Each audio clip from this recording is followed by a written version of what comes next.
Harus diakui kalau sejak dipegang oleh Sinteyong, performa timnas Indonesia terus mengalami peningkatan, baik dari sisi permainan maupun hasil. Terutama setelah masuknya para pemain keturunan, membuat level kualitas skuad Garuda ini jauh lebih baik dan itu sejatinya masih akan terus berlanjut. Ya, meskipun masih banyak nih pihak-pihak tertentu yang kayaknya anti banget sama Sinteyong, ataupun pemain keturunan yang dianggapnya tetap orang asing. Namun yang terpenting untuk sekarang ini, level Indonesia kini selangkah lebih maju buat bisa menapaki persaingan di level Asia. Bahkan kendati terus dijelek-jelekin sama pengamat lokal, performa dan progres Sinteyong serta timnas nyatanya diakui oleh media-media luar ternama. Seperti seorang jurnalis ESPN bernama Gabriel Tan yang mengapresiasi betul kinerja dari Sinteyong.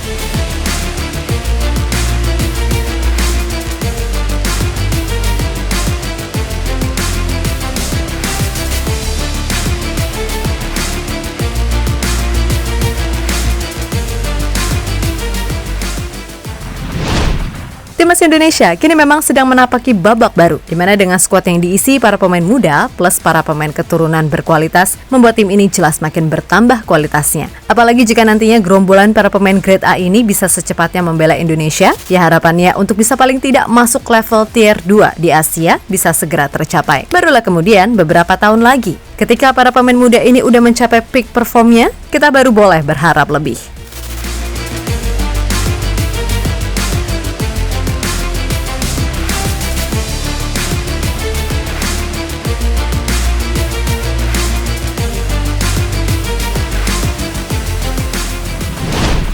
Yap, untuk saat ini fokus timnas senior adalah gimana caranya bisa mengamankan dulu nih lolos ke round 3 di kualifikasi Piala Dunia 2026 dan mengamankan posisi lolos otomatis ke Piala Asia 2027. Kemudian untuk yang U23, karena pemainnya relatif hampir sama ya itu-itu aja orangnya, diharapkan bisa mencapai target lolos fase grup atau syukur-syukur lolos semifinal Piala Asia U23 agar membuka jalan ke Olimpiade Paris 2024. Jelas dengan segala potensi yang dimiliki, pastilah harapan untuk mencapai semua itu tadi nyata adanya.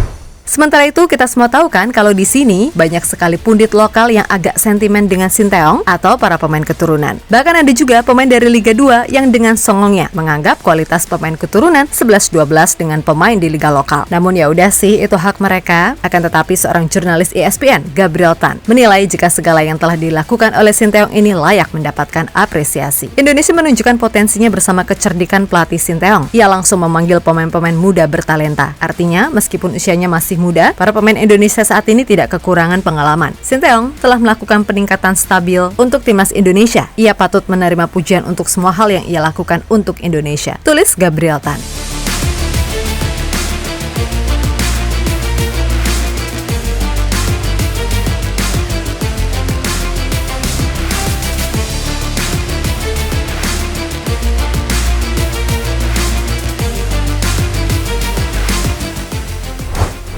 Yap, ESPN sendiri secara umum juga menyoroti betul kiprah timnas Indonesia yang menurut mereka dianggap menarik. Pasalnya dengan skuad muda plus ditambah pemain yang merumput di luar negeri membuat tim ini pelan-pelan makin dewasa dalam permainan. Gak cuma itu aja, dengan keberhasilan menjadi satu-satunya tim ASEAN yang menang di pertandingan kualifikasi Piala Dunia kemarin, membuat nama Indonesia jadi lebih terangkat lagi. Bahkan ESPN gak ragu menyebut jika dalam 5 tahunan ke depan, Indonesia bisa saja mengubah peta kekuatan tim-tim di Asia. Karena dengan skuad yang ada sekarang aja, Indonesia bisa dikatakan sudah sangat oke di kawasan ASEAN. Lebih lanjut, apa yang diklaim oleh ESPN itu sejatinya sejalan dengan realita yang ada. Bila kita melihat sejenak ke beberapa tahun ke belakang, mungkin Vietnam dan Thailand adalah dua negara terkuat di Asia Tenggara. Bahkan khusus Vietnam nih, mereka mampu lolos ke babak ketiga kualifikasi Piala Dunia 2022 pada tahun 2019 yang lalu. Ya, walaupun Thailand juga pernah sih lolos ke round 3, namun pada akhirnya setiap waktu sepak bola selalu berubah. Dan tahun ini semuanya terbukti karena apa yang pernah dialami oleh Vietnam dan Thailand kemungkinan besar juga bakal disamai oleh Indonesia Indonesia, andai bisa bermain maksimal melawan Irak dan Filipina di Jakarta Juni mendatang. Nah, jika itu terjadi, berarti Indonesia bakal menjadi penguasa sekaligus perwakilan baru dari ASEAN yang bakal bersaing di babak ketiga kualifikasi Piala Dunia. Dan ingat, bila Indonesia bisa full team, termasuk para grade A yang baru-baru itu, potensi Indonesia untuk bisa bersaing pasti akan jauh lebih besar ketimbang Vietnam dan Thailand beberapa tahun yang lalu. Mungkin buat lolos ke Piala Dunia 2026 sangat berat, tapi bukan berarti nggak bisa dong. Ya, intinya tetap berharap, namun bagaimanapun realistis itu perlu. Mimpi aja dulu, siapa tahu jadi kenyataan kan?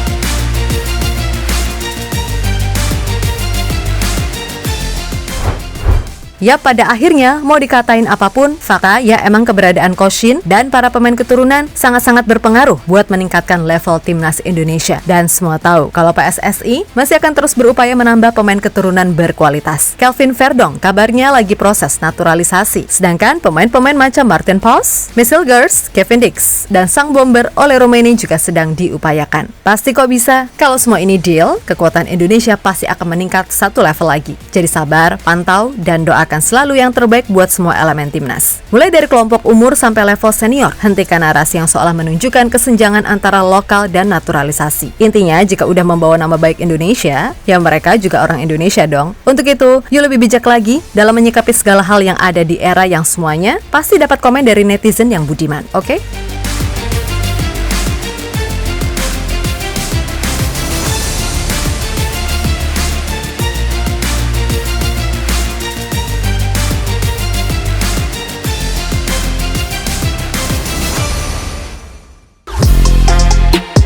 Halo, izin iklan sebentar ya guys. Jadikan ruangmu bernuansa timnas. Temukan beragam poster dinding, sepak bola dan timnas dengan desain menawan, kualitas premium dan harga yang tidak akan menguras kantong. Segera klik link Shopee di deskripsi video ini dan dukung timnas dengan sepenuh hati.